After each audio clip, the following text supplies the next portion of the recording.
ಇವತ್ತು ನಮ್ಮ ಕ್ಲಾಸಲ್ಲಿ ಗುಳ್ಳೆ ಬಿಡ್ತಾ ಇದ್ರು. ವೆಲ್ಕಮ್ ಟು ನನ್ನ ಕತೆ ನಿಮ್ಮ ಜೊತೆ ಸೀರೀಸ್ ಡೇ 36ಗೆ. ಇವತ್ತು ಏನಾಯಿತು ಕ್ಲಾಸಲ್ಲಿ ಅಂತ ನೀವು ನೋಡಿದರೆ ಅದನ್ನ ಮುಂದೆ ಹೇಳ್ತೀನಿ. Welcome to my channel. ನಿನ್ನೆ ರಾತ್ರಿ ವಿಡಿಯೋ ಇದು. ನಿಮಗೆ ಹೇಳಿದ್ದೆ ನಾನು ಮೊನ್ನೆ ರೂಮ್ ಕ್ಲೀನ್ ಮಾಡ್ಕೋತೀನಿ ಅಂತ. ಇನ್ನೂ ಪ್ರೊಸೆಸಿಂಗಲ್ಲೇ ಇದೆ. ಇನ್ನು ಇವತ್ತು ಅಂದರೆ ನಾಳೆ ವಿಡಿಯೋದಲ್ಲಿ ನಿಮಗೆ ಕಂಪ್ಲೀಟ್ ರೂಮ್ ಕ್ಲೀನ್ ಆಗಿರೋದನ್ನ ತೋರಿಸ್ತೀನಿ. ನನಗೆ ಹೆಲ್ಪ್ ಮಾಡ್ತಿರೋದು ಮೇನ್ಲಿ ನಮ್ಮಮ್ಮ. ಬಿಕಾಸ್ ಅಷ್ಟು ಬಟ್ಟೆಗಳನ್ನ ಜೋಡ್ಸೋಕ್ಕೆ ನನಗೆ ಮಡ್ಚೋಕ್ಕಾಗಲ್ಲ. ಬೆಳಗ್ಗೆ ಎದ್ದು ಮತ್ತೆ ಪಟ ಅಂತ ಕಾಲೇಜ್ಗೆ ಹೋಗ್ದು ನಿಮಗೆ ನನ್ನ ಔಟ್ಫಿಟ್ ಚೆಕ್ನ ಆಮೇಲೆ ತೋರಿಸ್ತೀನಿ. ಇವಾಗ ಜಸ್ಟ್ ಒಂದು ಕ್ಲಿಪ್ಪಿಂಗ್ಸ್ ತೊಗೊಂಡೆ ಸ್ಟಾರ್ಟಿಂಗ್ ಇರಲಿ ಅಂತ. ಎಷ್ಟು ದೊಡ್ಡ ಸಿಂಟೆಕ್ಸ್ ಟ್ಯಾಂಕ್ ನೋಡಿದೆ ಗೊತ್ತಾ? ಯಪ್ಪ, ಇಲ್ಲಿ ನೋಡಿ ಎಷ್ಟು ದೊಡ್ಡದು, ಕೀ ಬಂಚಿಗೆ ಹಾಕೋರೆ ಅಷ್ಟು ದೊಡ್ಡದು.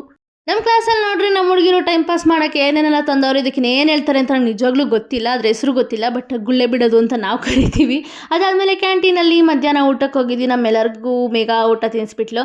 ಅದಾದಮೇಲೆ ಊಟ ಮುಗಿಸ್ಕೊಂಡು ಹೇಗೇನು ನಾವು ಕ್ಲಾಸಸ್ನ ಅಟೆಂಡ್ ಮಾಡಿದ್ವಿ. ಈ ಥರ ತಟ್ಟೆ ಕ್ಲೀನಾಗಿ ಖಾಲಿ ಮಾಡಬೇಕು, ಗೊತ್ತಾಯ್ತಾ? ಅನ್ನನ ಯಾವತ್ತೂ ಯಾರು ಬಿಟ್ಟು ಬರಬೇಡಿ. ಅದಾದಮೇಲೆ ಕೆಲವೊಂದು ಫೋಟೋಸ್ನ ತೆಗೆಸ್ಕೊಂಡು ಮೇಘಾ ಕೈಲಿ ಬೋರ್ಬನ್ ಬಿಸ್ಕೆಟ್ ತೊಗೊಂಡು ಅವಳು ತೆಗೆದಿರೋ ಸ್ನ್ಯಾಪ್ನ ನೋಡಿಕೊಂಡು ಅಲ್ಲಿ ಇಲ್ಲಿ ನಮ್ಮ ಮೇಘಾ ಸ್ನ್ಯಾಪ್ ಹುಚ್ಚಿ ಅಂತ ನಿಮಗೆ ಇನ್ನೊಂದು ವೀಡಿಯೋದಲ್ಲಿ ಹೇಳಿದ್ದೆ, ಲಾಸ್ಟ್ ವೀಡಿಯೋದಲ್ಲಿ. ಅದಾದಮೇಲೆ ಬೋರ್ಬನ್ ಬಿಸ್ಕೆಟ್ನ ತೊಗೊಂಡು ತಿನ್ಕೊಂಡು ಹೊರಟೆ. ನಂಗೆ ಎಷ್ಟೊಂದು ಜನ ಐಡೆಂಟಿಫೈ ಮಾಡ್ತಾ ಇದ್ದಾರೆ ಕಾಲೇಜಲ್ಲಾಗಲಿ, ಸರೌಂಡಿಂಗಲ್ಲಾಗಲಿ, ಕಾಂಪ್ಲಿಮೆಂಟ್ಸ್ ಆಗಲಿ, ಐಡೆಂಟಿಫಿಕೇಷನ್ ಆಗಲಿ. ಸಿಕ್ಕಾಪಟ್ಟೆ ಖುಷಿ ಆಗ್ತಾ ಇದೆ. Thank you so much. ನನಗೆ ಸ್ವಲ್ಪ ಜನ ಇದ್ರೂ ಇಷ್ಟೇ ಜನಕ್ಕೆ ಇಷ್ಟೊಂದು ಸಪೋರ್ಟ್ ಮಾಡ್ತೀಯಾರಾ ಅಂತ. ಅದಾದಮೇಲೆ ನಮ್ಮ ಮೇಘನ್ ಫ್ರೆಂಡ್ ಬಂದಿರೋರನ್ನ ಮಾತಾಡ್ಸ್ಕೊಂಡು ಇವತ್ತು ನಾನು ಔಟ್ಫಿಟ್ ಚೆಕ್ ತೋರಿಸ್ತಾ ಇದ್ದೀನಿ ನಿಮಗೆಲ್ಲ. ಹೇಗಿದೆ ಅಂತ ಕಮೆಂಟ್ ಮಾಡಿ. ನನಗಂತೂ ತುಂಬ ಖುಷಿ ಆಯಿತು. ಬಿಕಾಸ್ ನನಗೆ ಸೆಲ್ಫ್ ಅಬ್ಸೆಷನ್ ಈ ಡ್ರೆಸ್ಸು ನನಗೆ.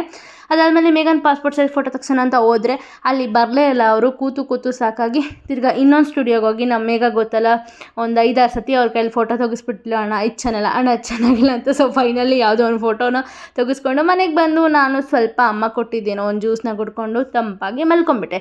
ಮತ್ತೆ ನಾಳೆ ಸಿಗ್ತೀನಿ ಅಂತ ಹೇಳ್ತಾ ಅಲ್ಲಿವರೆಗೂ ನೋಡ್ತಾ ಇರಿ. ಟಾಟಾ, ಬಾಯ್.